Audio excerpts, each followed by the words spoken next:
Morning student, how are you all? I think you all are fit and fine. Yes, open your textbook.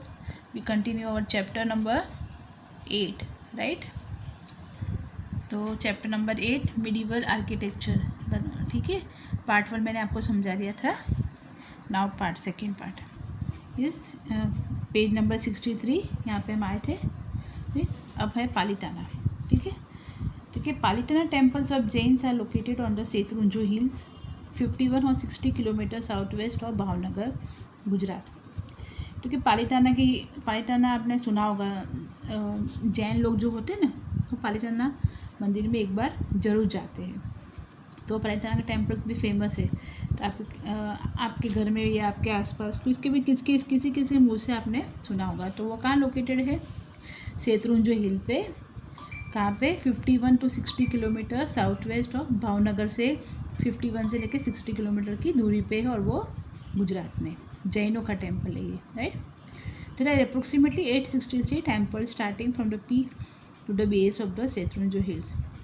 अब जो ये जो दिख रहा है सेतरुंजो हिल है, ये पहाड़ी है सेतरुंजो की।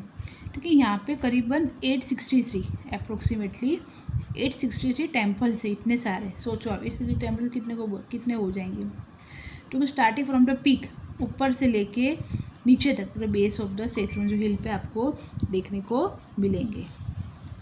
The Palitana temples constructed in marble and white stone and are considered to be one of the most sacred pilgrimage centres by the Jains.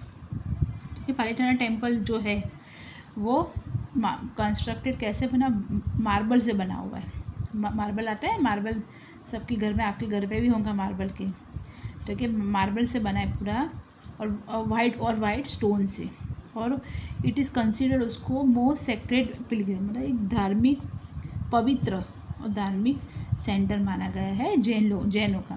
मतलब जो भी जैन होते वो एक बार तो पालीताना गए ही होते हैं। उनको ऐसा होता है कि हमें एक बार जाना चाहिए, और सब लोग गए होंगे, मोस्टली जैन।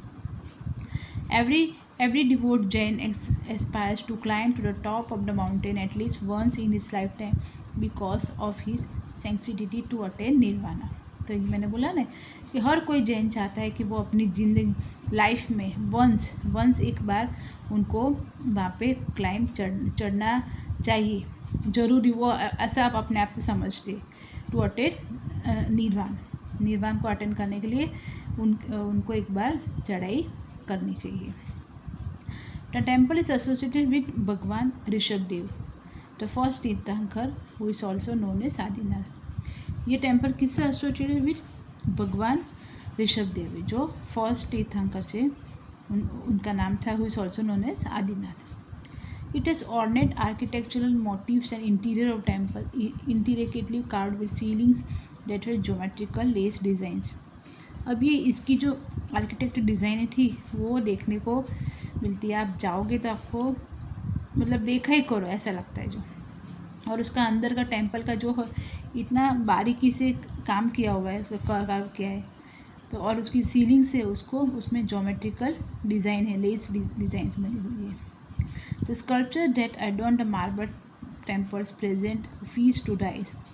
जो मूर्तियाँ रखी हुई है इस मंदिर में मार्बल की, तो वो देखने को ही मिलती है। मतलब ऐसा लगता है हम देखते ही रहो, आंखें वहाँ से हटती नहीं है। इस टाइप का टेम्पल है ये। Shri Hemchandra Acharya, Siddharaj Jaysingh, Kumarpal and generations of Jain from all over the country had contributed to the best of the capacity to make Shatrunjaya हिल।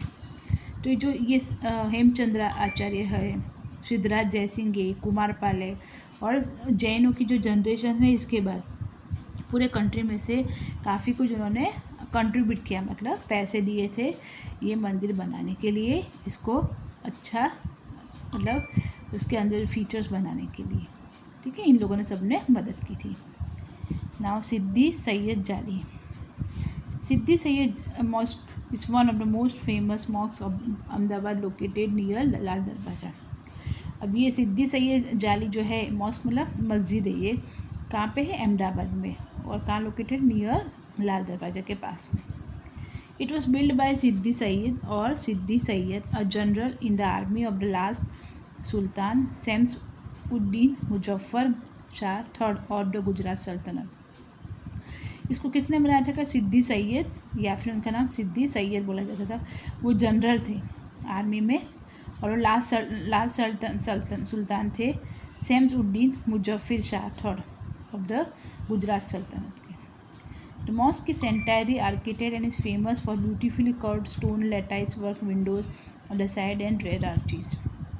अब ये यहाँ पर भी जो बनी थी मॉस्क था ये, वो भी अंदर से देखने को ही मिलते थे। उसके ब्यूटीफुली कर्व नक्काशी गई थी उसकी, अंदर से दीवारें है, वॉल है सारी, सीलिंग से, और वो स्टोन लेटाइस वर्क और पत्थर का जालीदार काम किया था, मतलब पत्थर से जाली बनाई थी, और उसकी विंडो थी उसमें भी उन्होंने ये काम किया था। The rear wall is filled with square stone pure panels in geometrical design. पीछे की जो दीवार थी उसको भी स्क्वायर स्टोन की जो शेप थे उसमें प्योर्स करके, मतलब उसमें काट के ज्योमेट्रिकल डिज़ाइन बनाई गई थी। The two base flanking the central Astley have stone slabs covered in designs of intertwining trees and foliage and a palm motif। अब दो किनारे थे और बीच में सेंटर जो गलियारा था उसमें भी स्टोन के स्लैब्स बने थे, उसमें भी डिज़ाइन बनाई थी उन्होंने, और ट्रीज़ के आकार में, वृक्ष जैसे ट्रीज़ बना हुआ रहता है ना, सारे आसपास सारे वृक्ष रहती है और बीच में झुका हुआ रहता है, उस टाइप से ऐसा बनाया था कि अपने को लगे कि ये पेड़ों के बीच में है। नाव है कांकरिया लेक। कांकरिया लेक के बारे में तो आपने सुना ही होगा, है ना, ये तो अहमदाबाद में है। Kankaria lake is the biggest lake in Ahmedabad Gujarat. ये कांकरिया लेक सबसे बड़ा लेक है अहमदाबाद गुजरात में। It is located in the southern part of the city in Maninagar area. ये कहाँ पे है? सदर्न पार्ट में मणिनगर एरिया में लोकेटेड है। Kankaria lake was build by sultan Qutbuddin and was also known as Qutb Hauz और होज कुतुबदैन। इसको किसने बनाया था?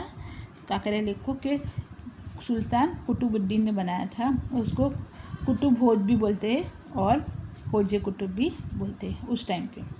Today it is known as Kankaria lake, लेकिन अभी इसको किस नाम से बुलाया जाता है? Kankaria lake. It is a popular recreational centre and is surrounded by parks, Bal Vatika, children garden, boats club, natural history museum and zoo. ये जो कांकरिया लेक है आप लोगों में से काफ़ी लोगों ने देखा होगा।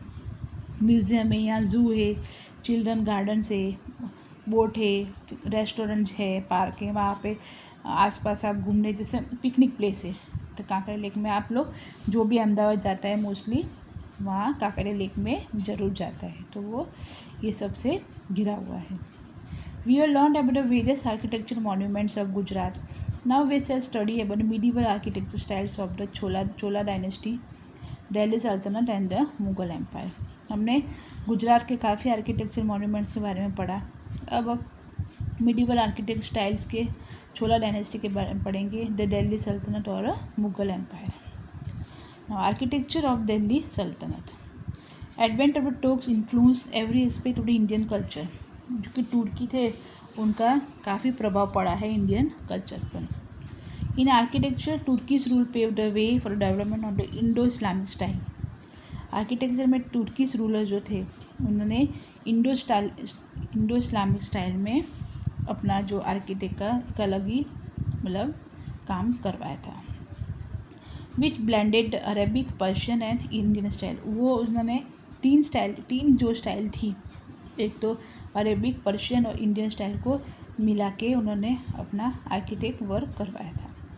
तो it was extensive use of domes, arches. उन्होंने कुछ ज़्यादा ही यूज़ करवाया था कि डोम्स ना गुम्मट के, आर्चिस यानी गोल दरवाजे होते हैं, right. Now turn the page. And मीनारे थे उस टाइम पे, वो ये सब अपने पैलेसेस वगैरह में करते थे, मतलब बनवाते थे। The monuments of the sultanate age were decorated with geometrical and floral designs besides some Indian motifs like the lotus and the bell. वो अपने जो मॉन्यूमेंट्स बनवाते थे सल्तनत एज में, उसको जो अच्छे से डेकोरेट करते थे। ये बारीक सी डिज़ाइन होती है अंदर, और वो ज्योमेट्रिकल फ्लोरल डिज़ाइन भी होती थी, और साथ साथ में उनके हिसाब से सल्तनत के हिसाब से करते थे उनके जो, लेकिन वो इंडियन स्टाइल में भी लोटस कमल के फूल में या बेल भी आदि चीज़ें रखते थे, राइट। अब एक Qutub Minar. Qutub Minar of Delhi was commission by Qutbuddin Aibak the first sultan of Delhi and was completed by successor Iltutmish. कि कुतुब मीनार ऑफ दिल्ली जो है वो किसने बनाया था? कुतुबुद्दीन ऐबक ने बनाया था, जो फर्स्ट सल्तनत दिल्ली का था उसने। और कंप्लीटेड किसने किया? उसकी राजगद्दी पे कौन आया? इल्तुतमिश, तो उसने उसको कंप्लीट करवाया। 5-story building, the Minar is made up of red sandstones and covered with intricate carvings and versus from the Quran. ठीक है, ये 5 मंजिला बिल्डिंग है और इसकी जो मीनारें है वो इस कैसे लाल सैंडस्टोन से बनी है इसको, और इसको भी अरबिक कार्विंग की है, नक्काशी गई है। वर्जन फ्रॉम टू कुरान की टेक्स्ट इसमें लिखी गई है। ठीक है, मतलब कुछ जो पॉइंट्स होते हैं इंपॉर्टेंट वो उसमें लिखाए गए हैं। It is the tallest tower of its kind in India. India में सबसे ये टॉलेस्ट टावर माना गया है, राइट। फिर डाइडीन का झोपड़ा। ठीक है, it is the first mosque of India constructed by Qutbuddin Aibak in Ajmer. ये जो बिल्डिंग दिख रहा है आपको, ये डाइडीन का झोपड़ा। तो ये मॉस्क क्या था? ये किसने बनवाया था? कुतुबुद्दीन ऐबक ने। और ये सबसे पहला मॉस्क था जो कुतुबुद्दीन ऐबक ने बनाया था इन अजमेर में, राइट।